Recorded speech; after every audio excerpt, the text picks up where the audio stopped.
Many of those seniors who need the vaccine may not have reliable transportation or may not be able to leave their homes. Today, WRTV's Megan Sanctorum is working for you to find out what is being done to help seniors get to their vaccination appointments. Leaders here at the Beech Grove Senior Center say they do not want a lack of transportation to be the reason somebody's unable to get the COVID-19 vaccine. So they are getting behind the wheel to help. This is a need, and this need needs to be filled. For Stephanie Bramlett, working with seniors is not just a job, it's her passion. I want them to know, I want them to hear, like, we're here. Here for people like Ms. Betty, who says the isolation that comes with the pandemic has been tough. You get to the point where you feel like your mind's going to mush because you're not connecting with people, you're not socializing, and that's not good at my age especially. That's why leaders here are offering free rides. What time is your pickup? And making sure seniors have everything they need to get to their vaccine appointments. Okay, Miss Cindy, we'll see you at 2. If I didn't have anybody, I'd be panicking. And so I know it's a comfort to me to know that I can rely either on him or the girls. That ride is more than just a medical trip. It's a step closer to spending time with loved ones. I have just recently got my first great-grandchild. And of course, I haven't been able to do much connection with him. So I'm really looking forward to that. Call us. We will get you there. No questions asked, other than what time should we pick you up? These rides are free for seniors who live in Beech Grove and the surrounding area. We'll have more information about how you can sign up on our website. Working for you, Megan Sanctorum, WRTV. We also know the city of Fishers is working on a plan for seniors who cannot leave their homes. Several local health departments also say they are finalizing some transportation options. We will let you know when we learn more about those. This is a great moment for us to have a way out of this pandemic. More Central Indiana healthcare workers are getting the second doses of the COVID-19 vaccine. That includes the first frontline hero to get the vaccine at Franciscan Health. WRTV's Nikki Dementry was there as he received his second shot. Up before the sun. This is your second dose. It is. Dr. Randall Todd is back at the former ER ambulance bay turned vaccine clinic at Franciscan Health Indianapolis for his second dose of the COVID-19 vaccine. Like the first vaccine, really no pain involved, and I'm glad to have completed this process. The vaccine clinic opened December 18th, and it was that day Dr. Todd became the very first to get this vaccine. This is a tremendous moment for those of us in medicine to see this development and to be able to get this vaccine. For 26 years, Dr. Todd has served as the medical director of the emergency departments in Indianapolis and Morrisville. The pandemic impacted him like so many of us, both professionally and personally. He says he lost a friend to the disease. Even today in the emergency department, we have 10 patients that are waiting for beds upstairs. We have over 100 patients in the hospital who have COVID disease. This pandemic has not let up yet. The reason behind getting the vaccine, Dr. Todd says, is for his patients, his family, and his community. I hope that many other people will follow us, continue to be vaccinated so that we have a broad base of people who cannot be infected. Dr. Karsten Freiberg joined Dr. Todd Friday in also getting his second dose. To see the light and the glow in people's faces, knowing that we're all working together to put an end to this has been amazing. LPN Misty Tidd with the immunizations department at Franciscan Health says she's elated with how busy the clinic is every single day. And she also adds she's happy to help put an end to this pandemic. Instead of seeing, people dragging in here and feeling like they're having to come into work and deal with something terrible every day, we're coming in here as a team knowing that we're beating this together. Working for you. Here's your badge of honor. Okay. Nikki Dementry, WRTV. A spokesman for Franciscan Health Central Indiana tells WRTV the staff is fully prepared to start vaccinating those 80 and older. Both doctors we spoke with today are encouraging everyone to get a vaccine when they can to put an end to the pandemic. President-elect Joe Biden plans to speed up the release of the coronavirus vaccines when he takes office on January 20th. The Associated Press reports that the president-elect's office says Biden will cut down on the practice of holding back vaccine doses. Under President Trump, doses are held back to guarantee that people who get their first shot can also get a required second shot 3 weeks later. Biden's plan will let more people get the first shot faster. A recent scientific analysis estimated that a flexible approach similar to what Biden is talking about could avoid an additional 23 to 29% of COVID-19 cases when compared to the fixed strategy the Trump administration is following. The hope is the COVID vaccines will eventually stop the spread and eliminate the virus. But right now, the coronavirus is still spreading through Indiana. Today, the State Department of Health reports 69 additional COVID-related deaths. Since March, 8,521 Hoosiers have died with the coronavirus. Data from the Department of Health also shows 6,199 additional coronavirus cases. 552,594 people in Indiana have tested positive for COVID since the pandemic began. As of yesterday, the state reported 2,769 coronavirus-related hospitalizations. That's actually the lowest number of COVID hospitalizations since January 2nd.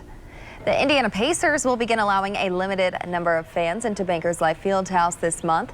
Tickets go on sale January 19th for games between January 24th and March 4th. The Pacers say they will limit sales to approximately 1,000 tickets per game initially and consider gradual increases for games later in the season. The Pacers have hosted games in front of empty stands since the season began December 23rd. Unemployment benefits and the pandemic are among the issues our Rafael Sanchez asked Governor Eric Holcomb during a one-on-one talk this week. The governor supports the state's decision to host the NCAA tournament, and he explains what it may take to allow fans in the stands. As March Madness is coming to Indianapolis, are we taking a health gamble by inviting the best, the brightest throughout the state, Evansville, Fort Wayne, Indianapolis, this huge event to come to Indianapolis in the middle of a pandemic? So no, we're not gonna ignore the data. We're not gonna ignore the science. We're not gonna ignore the facts on the ground as they are, be it in Evansville, Fort Wayne, or the capital city.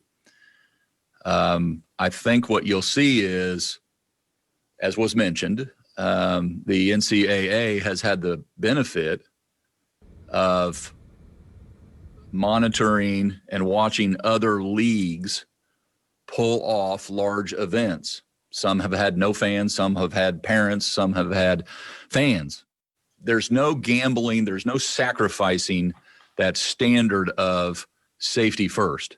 And fortunately, having a partner like the NCAA and their student athletes that they represent, that's where they start too. As the vaccine rollout continues, the number of Hoosiers who I hope take us up on this, on this resource, I hope we're in an even better place than obviously we are now. The last time we spoke last November, you were looking at some record number of jobs coming into the state. At the same time, thousands of Hoosiers are still waiting for their unemployment benefits. We're working daily to make sure that the tax dollars that are allocated are moved out the door to the people who rightly need and deserve them at this time. And we're doing it as fast as humanly possible.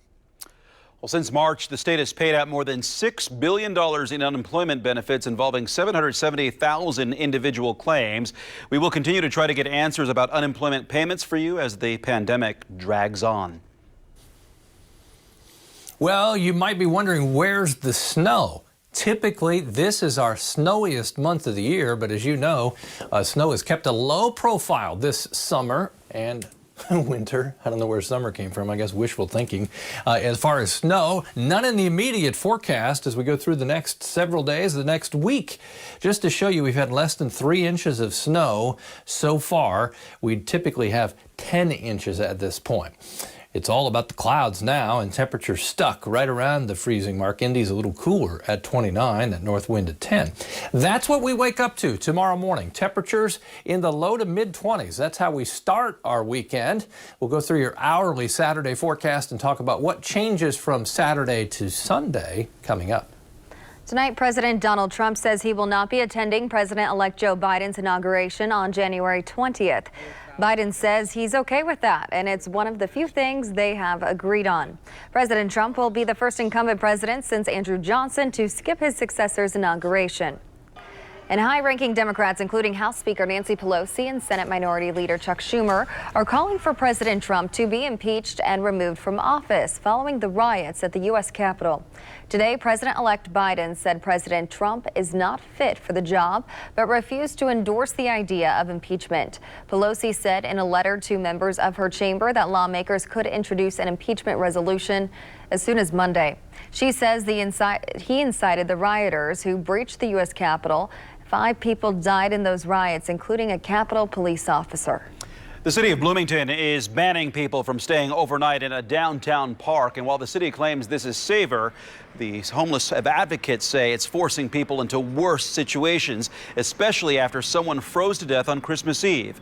WRTV's Stephanie Wade looks into the issue and shares what's next. Here at Seminary Park in Bloomington, people living in these tents have until Monday to vacate. A new sign was posted at the park reminding people it's illegal. This after a 51-year-old homeless man was found dead in the park on Christmas Eve after sleeping there overnight. And that man had spent the night before in a shelter trying to get sober and not relapse. That man was kicked out and he was dead the next day on the streets of Bloomington. Mark Teller with the Bloomington Homeless Coalition tells me people experiencing homelessness have stayed at Seminary Park for a few years now. They settled on the location because it was safe, centralized, and adjacent to services they need. The sign says tents and personal belongings left at the park will be removed and stored for 30 days.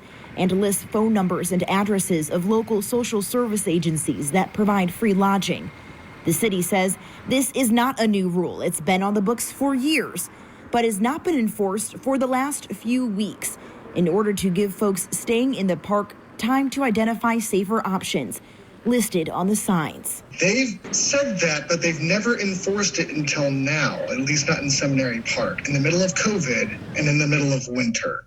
So while we do acknowledge that that's on the books, we also acknowledge that the city can change that very easily. The city of Indianapolis is currently doing something similar, giving people downtown sleeping at Monument Circle until next Tuesday to clear their personal items from the area.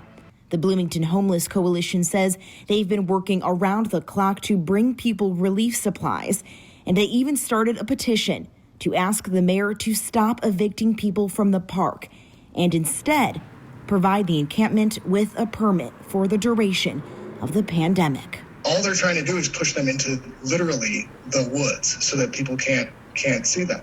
They say that they want these people in shelters. Again, that's very short term, and there's not enough beds in this town for everyone right now. So that's not a solution. Where else? Stephanie Wade, WRTV. Well, the city says they've been working closely with shelters and other service providers to develop short and long-term solutions for those experiencing homelessness. They funded a winter contingency shelter for women that opened in December and is operated by Wheeler Mission. Earlier last year, the city also opened the Monroe County Safe Recovery Site, which offers an isolation shelter for those with COVID symptoms or have received a positive COVID test result. The shelter has served more than 150 guests since opening in the spring. Kevin.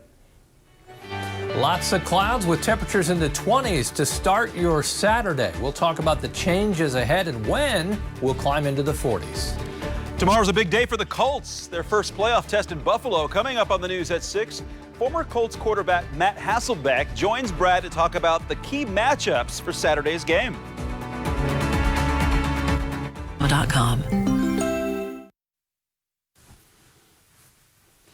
We will brighten the sky over the next couple of days with some sunshine. We'll lose a little light, though, at night. Monument Circle, last night for the lights. IBEW Local 41 will take the lights down tomorrow morning. Well, we'll hope for some sunshine. I want to jump for a second and do this kind of out of order and jump to what will be, I think, the 3 warmest days in the forecast coming up. I'll do that after showing you the current temperatures. We're in the 20s in Indy. 33 in Lafayette, lots of cloud cover, and in the 30s across most of central Indiana. There are the cloudy skies. We're familiar with that, lots of clouds, but we're staying dry for the stretch in the 7-day forecast, not just through the weekend into early next week.